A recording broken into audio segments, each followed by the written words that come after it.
Hvad er vindmåling? Vind er luft nede ved jorden, der er i bevægelse. Det kan både være kold og varm luft.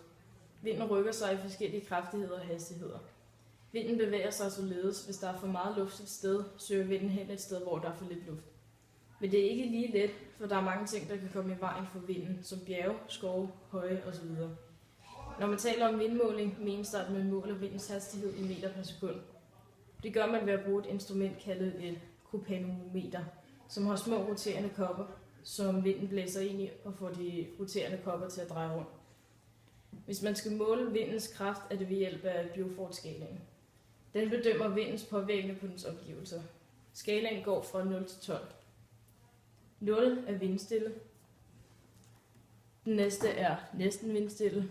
Svag vind, let vind, jævn vind, frisk vind, hård vind, stiv kuling, hård kuling, stormende kuling, storm, stærk storm og orkan.